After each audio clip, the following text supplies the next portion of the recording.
Welcome to the newest edition of the Giants Huddle podcast. John Schmeelk with you. Today's guest, Matt Manocherian, who runs the football outfit over at Sports Information Solutions. But first, I want to remind you that you can find the Giants Huddle podcast and the Giants Podcast Network presented by Investors Bank at giants.com/podcast on the Giants mobile app and on all your favorite podcast platforms. And now we're joined by our guest. He is Matt Manocherian. Again, he is the head of the football operations side over at Sports Information Solutions. Their brand new draft guide, the SIS Football Rookie Handbook. Look at the thickness, folks. This thing's serious. We'll talk about how you find it later on in the show. But Matt, a great book. It's one of the great resources that I like to look at every year for the draft. Tell the folks how you put it together and what your process is like, combining your scouting background with also the analytics that you guys use over at SIS. Yeah, thank you, John. I appreciate you asking that. Everything comes back to the football. So my background, as you mentioned, is as a scout. And what you get in the SIS Football Rookie Handbook is a combination of everything from the scouting side, exactly as we did it in the NFL, along with kind of this new school analytics stuff that we're doing. So you get that for every player. So it starts off with the scouting report. My background is with the Saints, where we did an old school round-based grading system. And then I spent time with the Browns, where we use the Patriots way, which is more of a role-based grading system. What is this player going to be on our team? And what you get in the book is, over the course of the year, as we're doing our whole charting operation, which we're using on the analytics side of things, right? We're charting all the different things that are going on in each of these football games, 130 teams off around the FBS, basically all of college football. As we're charting that, we're also going through scout school. So myself, Nathan Cooper, John Todd, the guys that help run the football operation over at SIS, we teach every week. We calibrate the scale every year, and we make sure that all of our scouts know what we're looking for specifically at every position, so that when we grade critical factors, positional factors, what's this quarterback's short spot-on accuracy like? What is this running back's ability to break tackles like? So that we're on the same page about every trait that we're grading. We build up this scout school process. Over 700 reports go into the book, and he comes out with the 300 players that graded out the best based on our grading scale. And then, like I mentioned, side by side, you get all of the analytical breakdowns, the stuff that really is our bread and butter at Sports Info Solutions, what we're known for, what the teams pay us for, where you get all kinds of never before seen statistics that really help illuminate not just a lot of football statistics historically, yards, touchdowns, interceptions, they're very limited. You don't have anything on a lot of the players on the field. There's 22 guys out there. We get into all 22 guys and what their impact is on the final score of the game. Yeah, and the information is really fantastic. Make sure you guys, again, go check it out. We'll talk about it more at the end of the show. So, Matt, I guess we should start here. The Giants, they've been very clear in their offseason discussions with the media, Dave Gettleman, Joe Judge, the need to add another big-time playmaking weapon on offense. They had the 11th overall pick, and it's a good draft to need that sort of player. And we'll start at wide receiver, and then we'll slide Kyle Pitts into the mix too, because he's almost like a wide receiver, right? But I thought the interesting thing about your ranking of these wide receiver prospects is a little bit different. You do not have Jamar Chase at the top. You have Jalen Waddle. Tell us why. Yeah, this is not a criticism of Jamar Chase one bit. We love Jamar Chase. We've got an all-pro level grade on him. We forget about Devontae Smith, the number 3 receiver by our grading scale, who we also have a number 1 level starting receiver grade on. So it's not to say that these guys are lesser prospects at all. But Jalen Waddle separates. He's the only receiver in the Football Rookie Handbook with a 9 grade as his positional grade for speed, for play speed, not just time speed, but how fast you play on the field. He is absolutely ridiculous in terms of his play speed. And then on top of that, when you get into really the nitty gritty of how to play football, his ability to change speeds as a route runner is something that really caught our eye. So he's a guy that he'll come off the line. He'll kind of lull you to sleep a little bit, maybe with his first few steps off the line. But then right when you start to break down and right when you start to try to play up on him, that's when he changes speeds and can go by you. So, really just a scary player in that regard. Obviously the player that comes to mind when you talk about maybe a little bit undersized, freaky speed, can get in and out of break quicks. I think you know where I'm going. I don't want to say that he's going to be Tyreek Hill on the next level, but if he gets in the right system, in the right offense, stays healthy, all those sort of things. This is a player that was even more productive when he was on the field at the same time as Devontae Smith. So just it starts and ends with the speed, and just speed kills. You absolutely can't do anything to plan for him. He's going to command space in the defense, right? Football is a game where you gotta play the entire field. The more of the field that you can attack, the more difficult you make the life on the defense. And he changes the dimensions of the field for you. So that's why he gets that top level grade. But I don't want to sleep on Ja'Marr Chase one bit. We absolutely love Ja'Marr Chase. You talk about a contested catch guy. You talk about a well-rounded receiver, a player who was on the same team as Justin Jefferson, the best rookie receiver in the NFL last year, and was a better player on the same team as him 2 years ago at LSU. So, I mean, that's what we're talking about there. So do not sleep on him at all. It's a credit to the upside that Jalen Waddle has. You know, it's funny, and this is not to mean to sound like a criticism of Ja'Marr Chase, and some people might take it that way. You shouldn't. It's funny, you watch him on tape. He's not the biggest guy, right? He's not 6'4". He plays bigger than his size, which is probably going to be 6'1" when they measure him. He doesn't have the best breakaway speed like Jalen Waddle. He's not the best separator in and out of his break, but he can win in every conceivable way a receiver needs to, Matt. And that isn't something you see that's very common these days, right? Absolutely. So I'm glad you said that, because the entire premise of our grading scale for all positions, but for receivers, it becomes a really critical thing is, what's your ability to play both on the inside and on the outside? What's your ability to play multiple positions, to be versatile? And so when you look at a receiver that's limited to being an only slot type player, somebody that's not going to be able, that's going to have a hard time getting off of press coverage, stuff like that you're going to want to kind of create opportunities for, that player, even if they can be an explosive, productive player, they're going to get naturally dinged by our grading scale. And Ja'Marr Chase, you're absolutely right to point out, his versatility, his ability to play on the inside, on the outside, his ability to command all three levels of the field, in terms of you can throw him a bubble screen and he's going to break 2 tackles and go pick up 40 yards and break a big one. Or you throw the contested fade route on a back shoulder. Who do you want above him to go after a back shoulder 50-50? Or when they start to press too closely upon him, he can go and take off and be a threat down the field, not because he's got that 4.3 speed, but because if he's in a one-on-one with a poor corner that's got to go for a one-on-one ball with him down the field, if you've got any sort of a quarterback that can put the ball on him, we've seen what that can do. So the versatility and the ability to affect multiple levels and fulfill multiple roles for the offense, that's inherent to what makes you a good player. It's a very Belichickian way of thinking about things, and I'm open about it. We're very influenced by a Belichickian way of thinking about things. He's kind of smart. So good call, by the way. Good move. Yeah. It's funny. Devontae Smith, his big criticism is, for people that have dinged him, is his size, right? You guys they haven't had the pro day yet for Alabama, so people think, 175 or somewhere in that area. There aren't that many receivers that have played at that weight. But, man, I got to be honest, I went through a lot of his tape, and that doesn't show up. You see the thin frame and all that, but you don't see it really have a negative impact on him as a player. If he's sitting there for the Giants at 11, can he be that X-level wide receiver that can complement a Sterling Shepard in the slot, Slayton as a deep threat, that can, much like you said with Ja'Marr Chase, win at all levels of the defense? Yep, absolutely. I think he's a number one receiver. I love him with Slayton. I think Slayton's an underrated player in this league. I think he's an absolutely outstanding receiver, and I think they would be a great complement. What you get with Devontae Smith is just smooth. Everything he does with ease. And it's an underrated thing that you don't necessarily think about as a football fan. I think a lot of football fans watch and they say, okay, what was the production? But when you see the ease with which Devontae Smith won against top-level college football competition, that means something from a scouting perspective.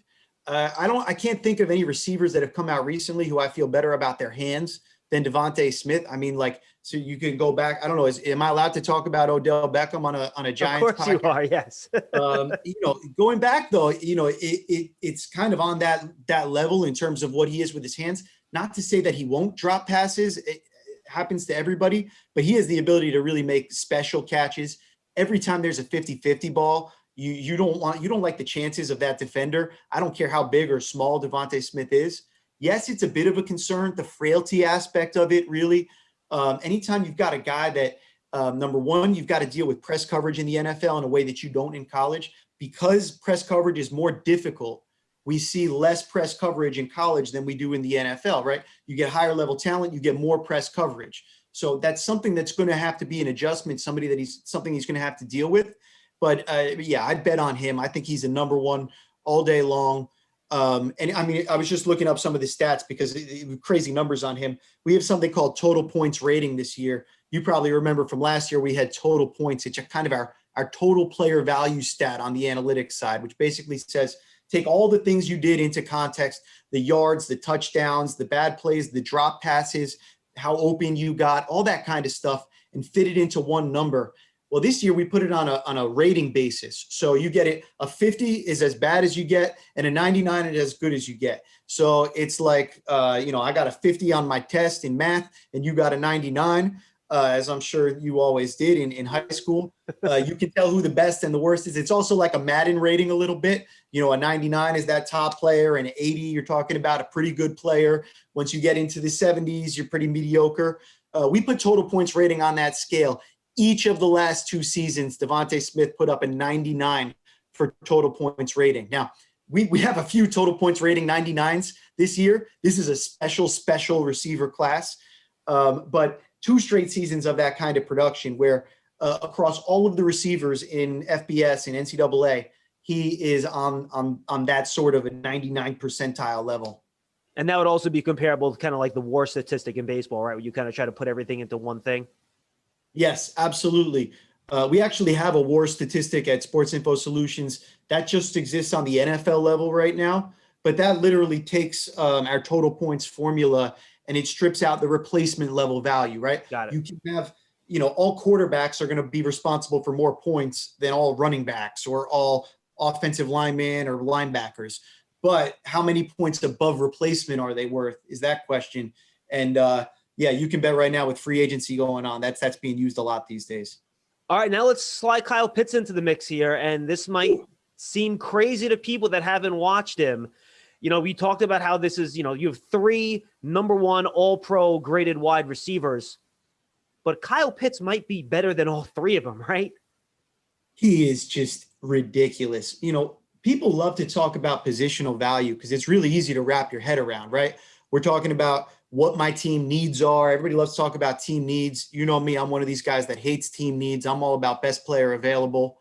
But it's easy to think about, and it's easy to think, ooh, we need a wide receiver. Let's go look at the wide receiver board. It's also easy to think, oh, well, tight ends, that doesn't seem to be a position that when I read about it on the internet, people talk about as being a valuable position. Everybody talks about quarterbacks, wide receiver, left tackle, cornerback, defensive end. Kyle Pitts is different.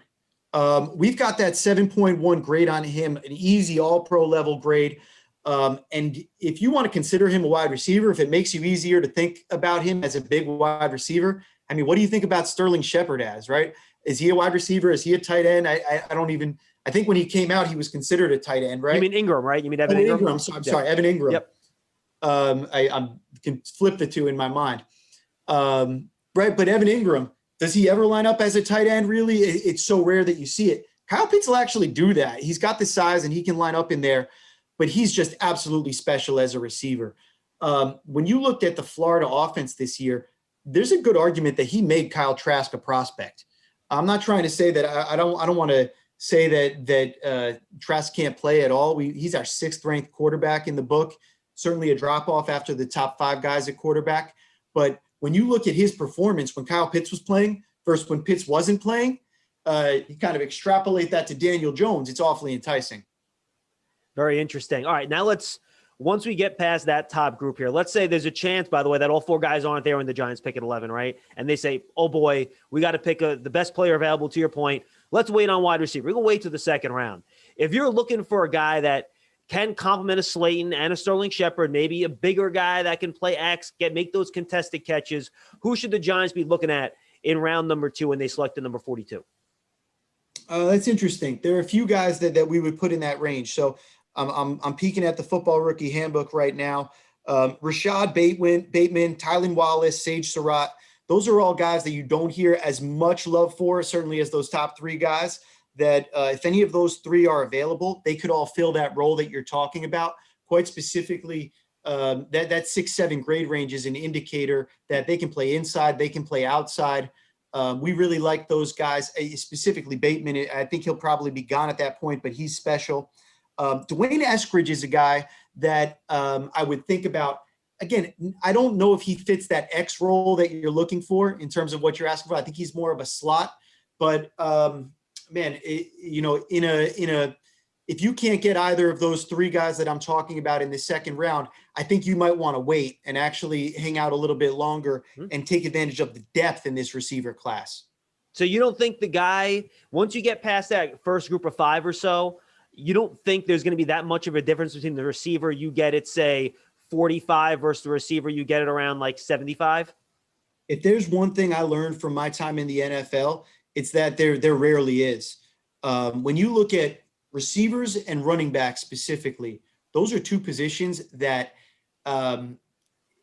they exist, is the best way I can think of to put it. We talked about WAR a minute ago. That's value over replacement. The replacement level is higher for those positions. By the replacement being higher, then the value above replacement becomes more difficult.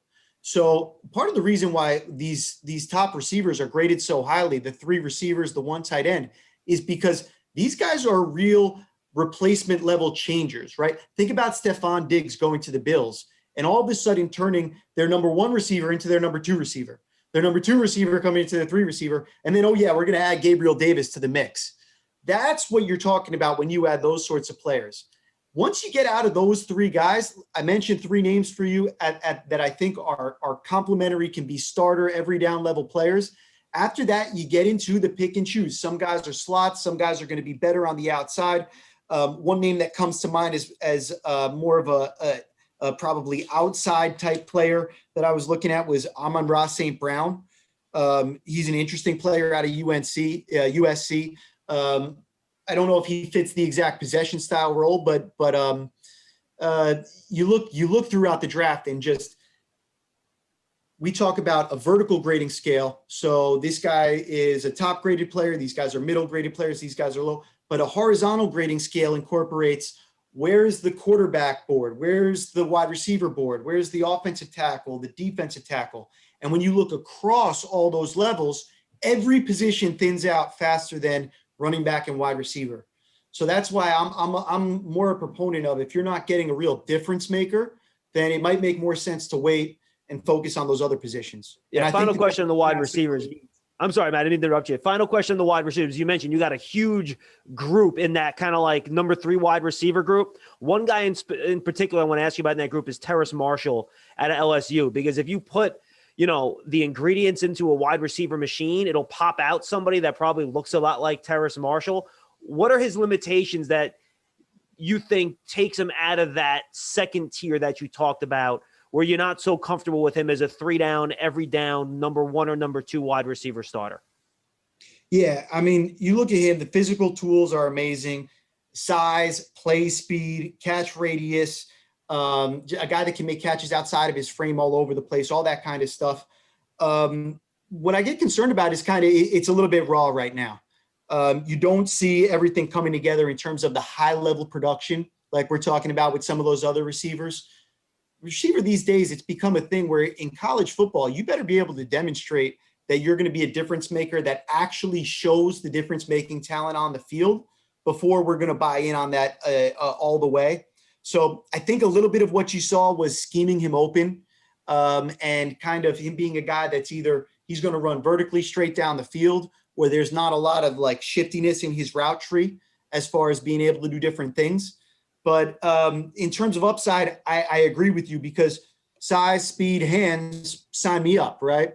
So it becomes incumbent on the team having a really good vision for him and fitting him in. I don't think he's ever going to be somebody that you're going to want to play on the inside. I think he's probably an outside-only prospect. All right, let's do a couple reads here quick, Matt. Limited Giants season tickets are on sale now for the 2021 season. In addition to ticket savings, membership benefits include access to exclusive events, experiences, pre-sales, and more. You can lock in your seats starting at just $100. Call 888-NYG-1925 or visit giants.com/tickets for more information.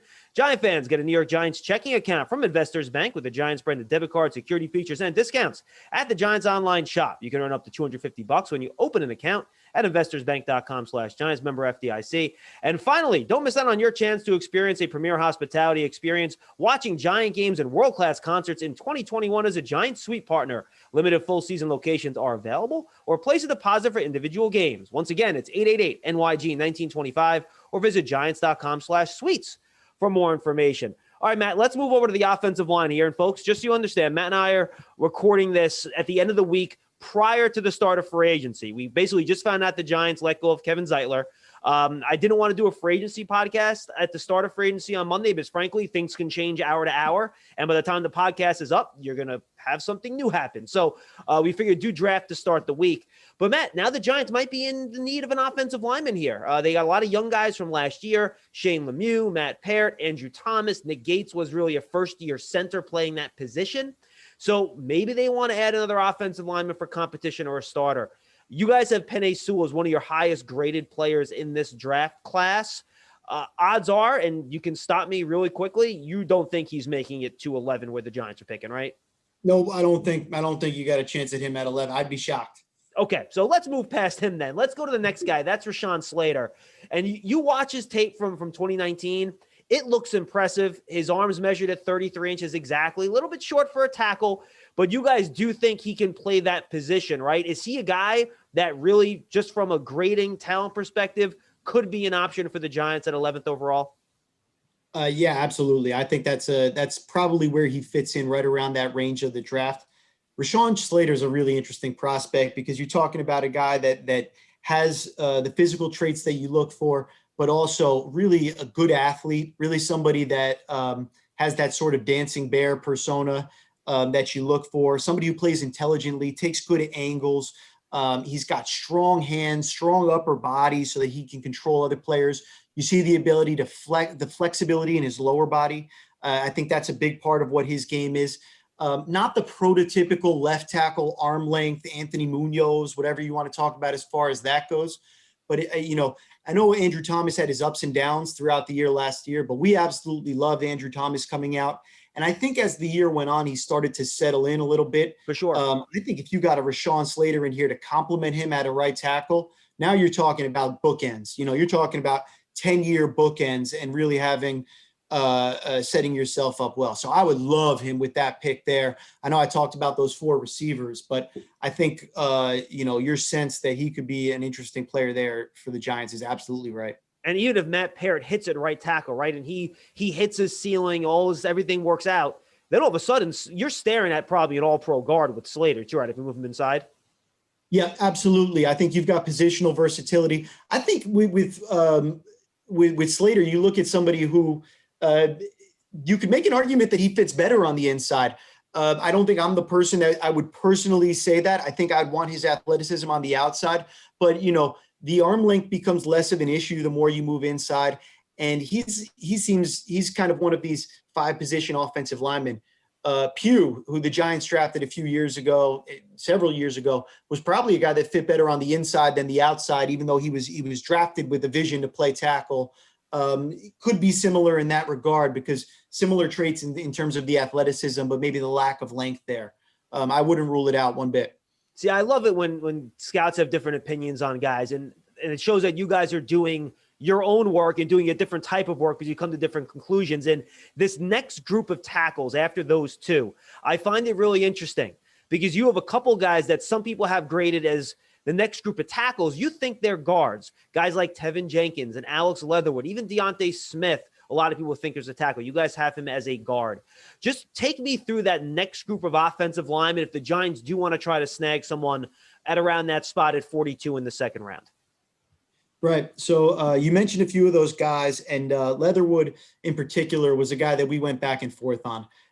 He's a guy that's played tackle for Alabama. So it's an easier projection to say, what has the guy played and what's he going to be? But when you look at the athletic traits, you look at some of the Senior Bowl performance going against some of the best players in the best competition, and there was pretty good cause for concern when it came to, can this guy be an ideal starter on the outside on the NFL level? And what we came to in that regard was that he's probably not ideally suited to be a starting level tackle in the NFL, but absolutely you kick him inside to guard, and we do think that he's got that starting level ability. So the traits that you look for, sometimes people just say, does he have the length or does he not have the length? And they'll group in these guys based on if they're long and athletic, put him at tackle. If they're a little bit stockier, right, more of the road grader type, we're going to move him inside to guard. It's not that simple. It takes a special kind of athlete to play on the inside because things move faster in there. But that actually, when you look at Leatherwood, is where I think he projects well. I think when he gets outside into those wide spaces, you start to see his physical limitations show up. The mental processing is really there when you look at a Leatherwood. So I think the ability to pass things off, deal with stunts, all of that sort of stuff, and set a good anchor on the inside, he's better suited for that sort of thing. And you could say that about those other guys that we projected to kick inside as well. Interesting. How about a second round, either guard or tackle? Landon Dickerson's, I think, is an interesting guy. There's a huge injury red flags with him.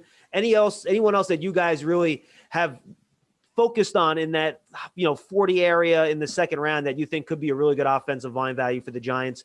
And multi-position flexibility, which I know is a big thing for you guys in general, it would also help in that regard, I think, too. Yeah, Elijah Vera Tucker is the guy that comes to mind right off the bat, especially when you start to mention versatility. So he's at the 6.8 grade level. We're not in the prediction game of where guys are going to get taken, but if he goes in the first round, okay, bless him. If he's there for the Giants in the second round, he's somebody that I would be salivating over out of USC. Talk about versatility. You talk about awareness, like we were just saying a minute ago, somebody that jumps out on the film, the football intelligence with him. He's got the versatility. So you think, again, another guy that can be really a 5-position player on the offensive front. He's fit in well in USC's scheme. An athletic guy, a guy with great body control, somebody that if he's still available there, he jumps off as a guy that I'd be excited about. And Dickerson's a really good player, right? As long as he's healthy, Landon Dickerson.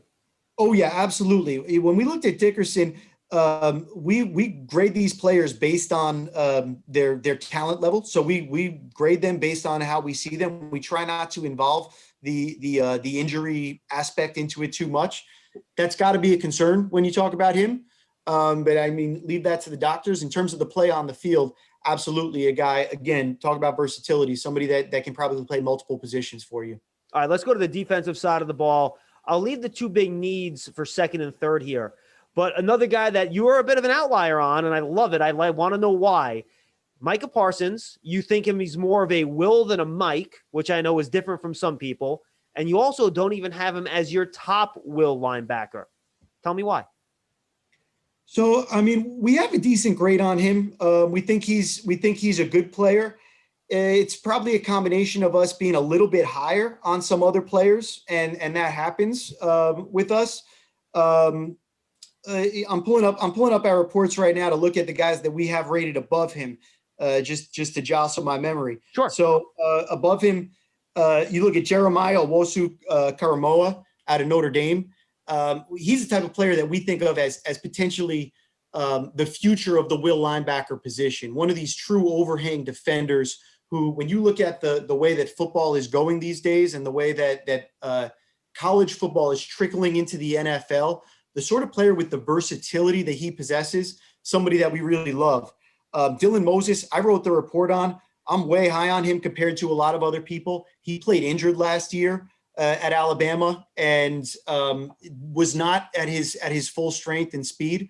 But when you talk about a player that can play in the box, can play in the slot, can play any position, if he can get to his full range of athleticism from before his injury, that's a scary type of player right there.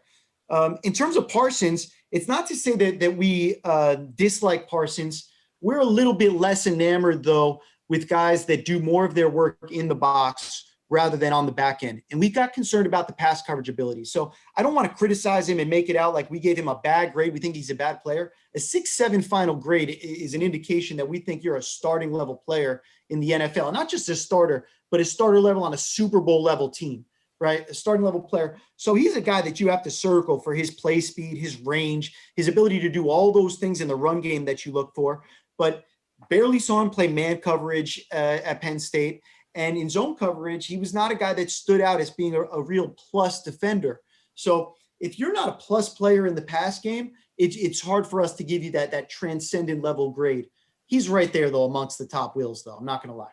But you would maybe put a little pause bond on him as high as 11 simply because, and again, you're right, it's a passing league now. If you can't cover, I think picking in the top 15, if you're not going to help pass defense, then that might be a little bit too rich, right?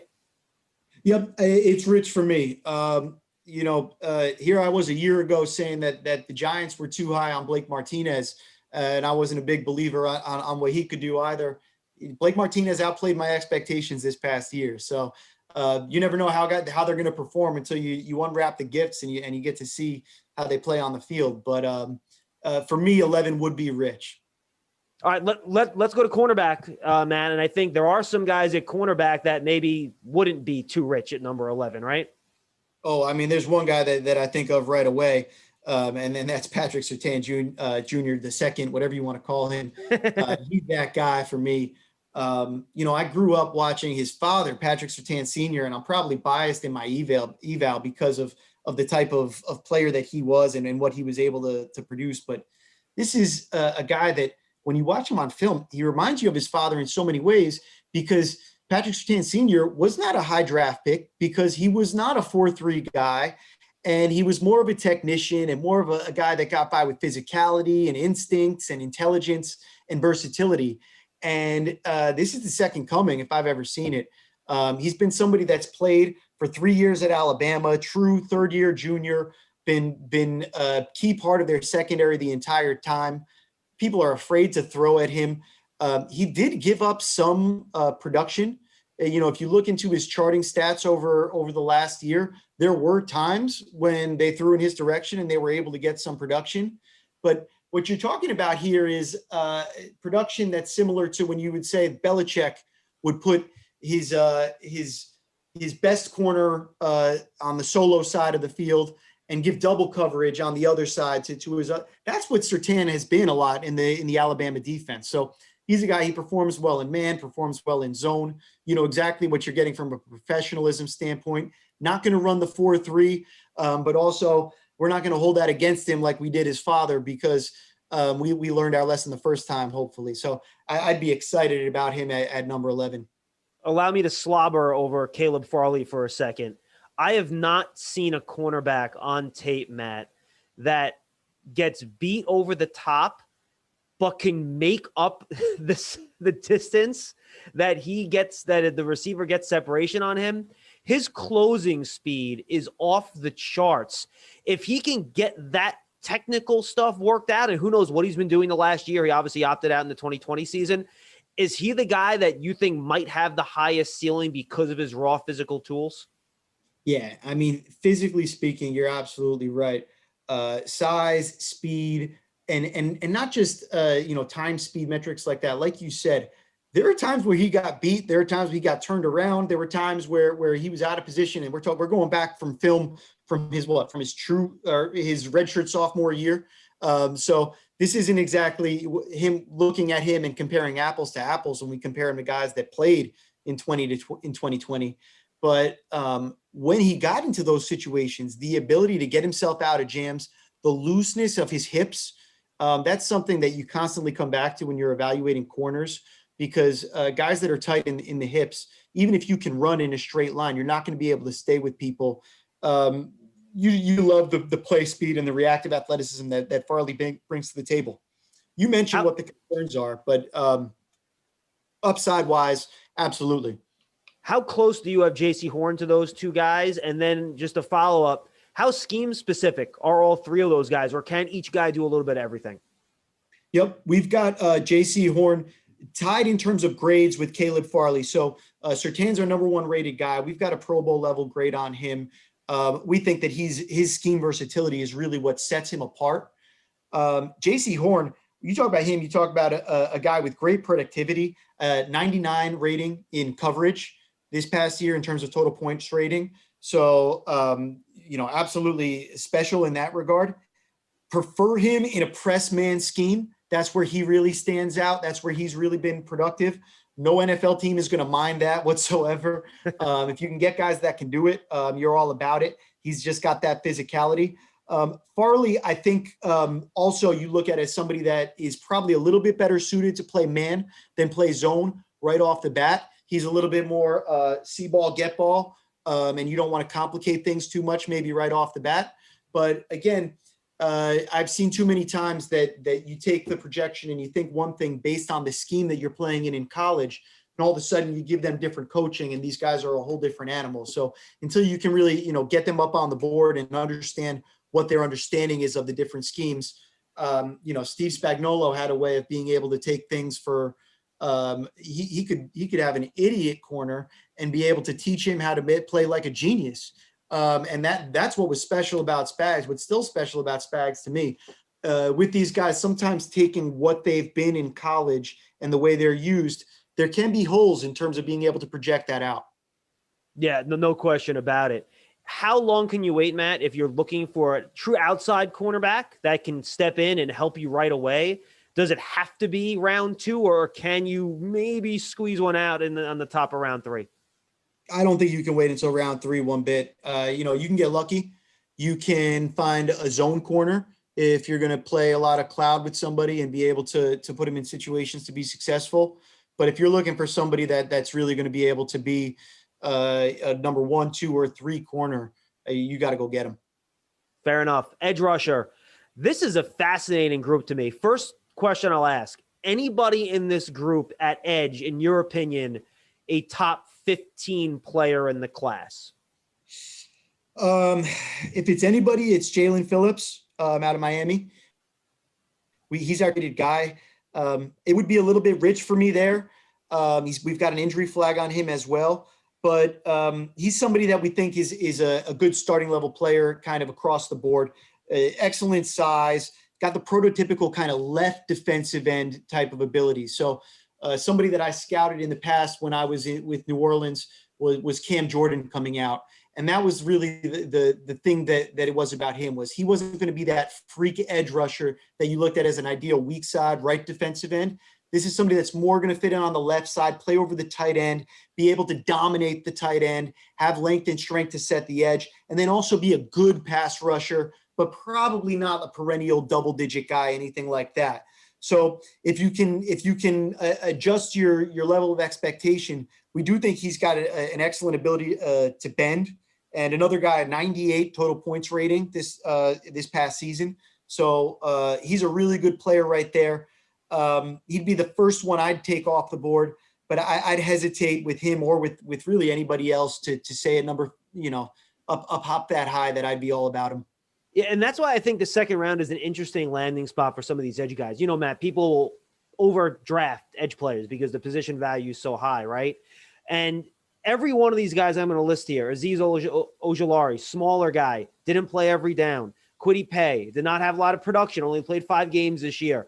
Jason Owe, he's going to run a 4.39, but the dude had 0 sacks.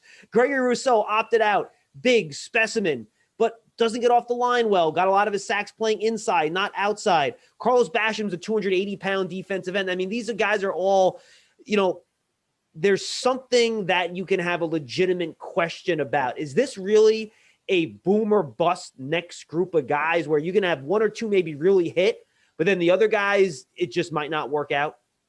Yeah, I mean, the guy that comes to mind the way you were talking about it is Greg Rousseau. Greg Rousseau, just all kinds of every physical attribute that you can imagine. But the ability to put it together, we just haven't seen it. And can we expect to have seen it? Like the last time we saw him play, he was like 19. Somebody like that, absolute as boom or bust as they come. Somebody like Rashad Weaver out of Pitt, I don't think is boom or bust at all. Thinking back to last year, he reminds me more of an AJ Epinesa type, somebody that you kind of know what he can do and you see the vision for what he can develop into a really good player right now, really good college football player, 99 total points rating last year, 98 the year before that, plenty of sacks, production behind the line of scrimmage, good size, fairly scheme versatile, but limited athletically in terms of I never expect him, like I said, I never expect him to be a double-digit sack guy perennial year in and year out on the NFL level. So you got to pick. Do you want the high end? Do you want that Rousseau who could be a freak type player and really be transcendent, but could flame out and be a huge bust? Do you want to go somebody a little bit safer who probably has a little bit less upside? Either way, if you didn't have any holes, you'd be a top 10 pick, right? So, that's why these guys are going to be available. I do think it's a good class in terms of the top 100 depth guys you'll get in the second and third round. Across a lot of positions this year, the story is going to be pretty good depth in the top 100 players. When we get to day 3, watch out. It's going to start to thin out really fast because of just the nature of this year's class, with the players being able to go back to school if they're not highly regarded. What positions do you think are really deep, Matt, that can really travel well into round 3? We just talked about a couple of them. I think edge for sure is one of those. I think there's better linebacker depth this year than in some other years when you talk about that. There are several corners that I would be thinking about in rounds 2 and 3 that could ascend into being a number 2, number 3 level guy in a couple of years. And then on the offensive side of the ball, the running backs and the wide receivers, you could say it almost every year. Like I mentioned before, those are going to be depth positions, but the wide receivers in this year, they're going to be more than one receiver per team drafted in this year's class. There's going to be more than 32 receivers that are drafted this year. When you talk about depth in a class, I mean, yeah. That's crazy. I hope this was enjoyable because I didn't have to ask you about quarterbacks until we're like 40 minutes into this thing. I'm sure that's what people always lead off with, right? Is this a deal, Matt, where these guys, much like in many years, are going to be overdrafted, or are there legitimately multiple? Trevor Lawrence is the best. No one's going to even bother wasting time with him. But that next group, are these guys legitimate top 10, top 15 picks, or are teams going to be reaching a little bit, picking them that high if they do have quarterback needs? Yeah, Justin Fields is our second-rated guy. For me, he's a top pick in a lot of drafts. He's not as bulletproof. The floor is lower than Trevor Lawrence's floor, in terms of what we've seen from him. But the upside, I think, is arguably just as high. This is somebody with incredible stature for the position. You don't worry about him taking a hit ever. Arm strength, accuracy, an ability to process that I think is underrated. And, what you get with him is a guy who on schedule is going to try to execute the play to the best of the offense's ability. And he was very productive doing that at Ohio State, obviously, but also somebody off schedule. We talk about the guys that we love in the NFL today, our Mahomes, Deshaun Watson, Russell Wilson, the ability to do things off schedule. People might be critical of him for pulling the ball down too quickly. Most defenses that he faced were not critical of him for pulling it down too quickly. Or they also were critical, I should say, because they would have rather he held the ball in the pocket and stay back there. He will make you pay. He's the sort of athlete, people don't think of Drew Brees as a great athlete, but one thing that I learned from being around him was that he was such a good tennis player that he beat Andy Roddick in tennis in high school. Wow, I didn't know that. Justin Fields as an athlete just stands out amongst players at Ohio State. I'm talking about Khalil Mack when he was with Buffalo and he had his best college football game was against Ohio State. You looked at him and he said, man, that guy looks like an NBA player playing with a bunch of college players out there. That's what you look at when you see Justin Fields. He is an NBA player out there. He's your starting point guard, and I'm very high on his upside. If he goes to a system like a Kyle Shanahan type offense where you're running a lot of bootleg play action, that sort of stuff, I think the sky's the limit. If it's you get in the wrong system, I think it could be a problem. Zach Wilson is a guy who's right there for us. I think he's an excellent prospect too. My concern with him is it a one-year wonder? Because it was a great year. It really was an outstanding year, but that offense might be a little bit fake this year. He was not the same player before that. The release is there. The arm talent is there. But they didn't play hardly anybody that was good this year. And their offense was a work of art in terms of the way that they got people open and allowed him to have very easy progressions. So I like him too. I think he's a worthy top 5 pick, but a little more of a question for me than Fields. And then 2 more guys that I think are right there in the first round range, probably not in the top 10 grade range for me. We have a 6.6 final grade on them, which is kind of that fringe grade, maybe more traditionally like a second round pick.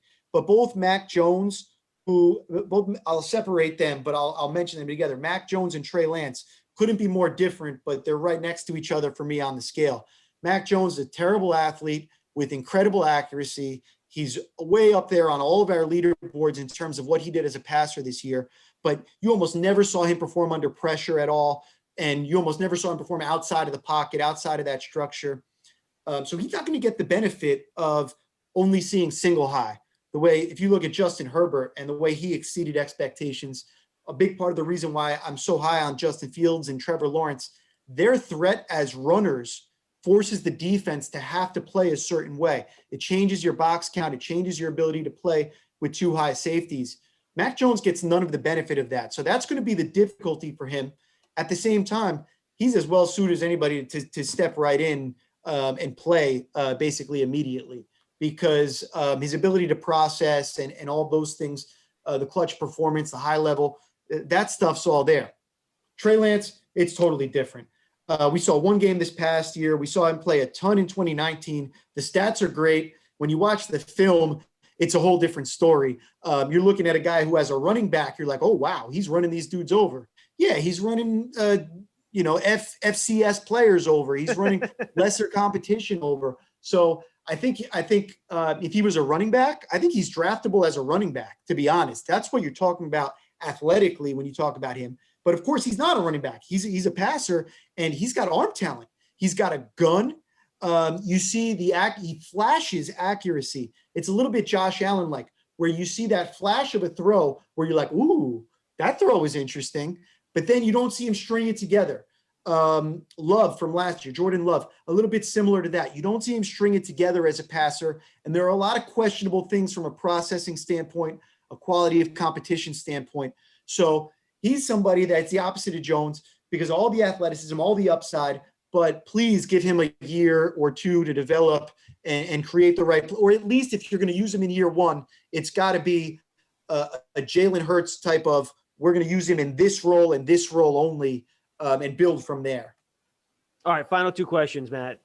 As a former NFL scout, and you're going into your war room to put this board together in the beginning and mid-April, what are you most worried about in terms of having the right information on these players, given all the COVID restrictions, from not being at practice during the year on college campuses, to talking to people around the program in person, to not having combine testing numbers to use as a level comparison from testing number to testing number?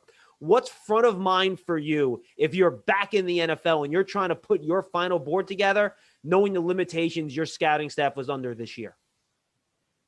It's an excellent question. I don't worry at all about combine numbers, things like that. I probably wasn't going to be too worried about those to begin with, because hopefully we've got better ways to quantify those sort of things at this point. And if anything, I'm disappointed that the other teams won't have the smoke screen that some of those numbers provide to lead them astray. The thing that I'm most concerned about is the thing that I'm most concerned about every year. Injuries. No, it's not injuries. Although the medical evaluation is going to be top of mind for sure. The thing that I'm most worried about every year is how well am I understanding the risk associated with each of these players? Because this year, it's obvious that there's a heightened level of uncertainty compared to a regular year, right? We know less than we know in a regular year. How much less is hard to say. But we can't even begin asking the question or answering the question of how much less this year has certainty compared to another year until we understand in a typical year how certain we can be about this. So I'm an advocate of usually trading down more than trading up. That's not to say that's a hard and fast philosophy, but I find that when you do that, You give yourselves more chance to draft more players that you have good evaluations on, rather than having fewer chances at players maybe that you had a little bit of a higher evaluation on. You just give yourself more chances to be right where you thought you were going to be right. Because I'm telling you, when you get later in the draft, as you go through the rounds, you'll have more and more players that you graded higher that are still available just by the nature of the draft, by the nature of uncertainty that increases as you go through the rounds. So you need to understand how uncertain the draft is to begin with in order to have any idea of how to quantify things this year. So the thing that I'm most concerned about is not thinking that I'm smarter than everybody else, that understanding not that, oh, this year it's the uncertainty is just through the roof, and so we have to throw it all out the window, but understanding what certainty is in a usual year, what certainty is this year, and using the market against itself and beating the market through that. If you didn't know that Matt was trained under a Bill Belichick system, like you mentioned earlier in the show, you know now, because that is the Patriot way, man. Maximize your swings at the plate. The comp picks came out again. The Patriots are on the top of the comp pick list at every single round again, man. They just get swings and swings and swings. We call it the Giants way. He came up, with the Giants, or maybe even the Navy way, if we want to go Steve Belichick. Anything but the Patriots way. It just doesn't have the. I know it really doesn't. But there's a lot to be said for it, no question. All right, final question, the most important one, Matt. Eli's way. Eli's way is the right way to put it. Well, especially when you're facing the Patriots, no question about that. That's Belichick's daddy, right? No question. All right, final question, most important one. Tell the people where they can find your great draft guide. I appreciate that. The Football Rookie Handbook is available wherever you get books. The best place to get it, it'll be shipped quickly, is at actasports.com. That's actasports.com. That's straight through our publisher. They'll send you some free gifts along with it too. So you can get the hard copy there. It's as you mentioned, it's 700 pages paperback, over 300 scouting reports, different analytics, team page breakdowns for each NFL team. It's all in there. And then this year we have something new. We figured not everybody wants to put 700 pages in their pocket, so we put it on a Kindle. There's an ebook version this year, whether you get Google Books or Amazon Kindle, wherever you want to do it. You can get the e-version of the book, fit it on your cell phone. So wherever you want to go to have the most up-to-date information about the prospects. It's fun to read it now. It's fun to have by your side as the draft is going. And you can check out each of the players as they reel off the board. And it's something that I think you'll find constantly referring back to during the season as there's a new rookie cropping up that you're saying, oh, I don't know this guy. What's he doing? And you check back on the Football Rookie Handbook. It's the stats. It's the scouting. And we make you the GM. Yeah, just to give people an idea, each major prospect, each spot position will get a full page of just like a scout's report, which is all text giving you what they do well, what they do poorly in each facet of the game. And then the second page will give you the counting stats, but then more importantly, all the rankings and analytics and stuff like that really you guys are exclusive to, and you do it your own way, right? Yep. This is our proprietary stuff. We have a 4 scouts watch every game that gets played in the NFL and in the college football FBS. So over 40 hours per game devoted to charting each of the game. We're charting hundreds and hundreds of data points. We have full auditing processes. And really the core of our business is for the teams. We serve NFL teams. We provide this information to the teams throughout the year to help them make the best decisions. The Football Rookie Handbook is just the little bit that we can do to try to make this available. Just this tiny little 700-page snapshot at the sort of information that we provide. So nothing brings you closer to being the GM. Tom Telesco, who I don't know anybody who had a better draft than him last year, picking up Justin Herbert. He made a great pick there. He's on the back cover of our book this year, complimenting the work that we did last year, being able to provide the scouting, the analytics, all in a concise package for you. And really, that's what we try to do. We try to make you the GM. Matt, great stuff. We really appreciate it. Let's do it again right up against the draft. Maybe you can hear some from the old scouting buddy, share some secrets with us. All right, pal? Yeah, I'd love to. As Matt Manocherian, again, he runs the football side of the business over at Sports Information Solutions, the SIS Football Rookie Handbook. Go get it. It's fantastic. We thank Matt for joining us. And just a reminder, you can find the Giants Huddle podcast on the Giants Podcast Network, presented by Investors Bank at giants.com/podcast on the Giants mobile app and all your favorite podcast platforms. For Matt, I'm Schmeelk. Thanks for being with us. We'll see you next time, everybody.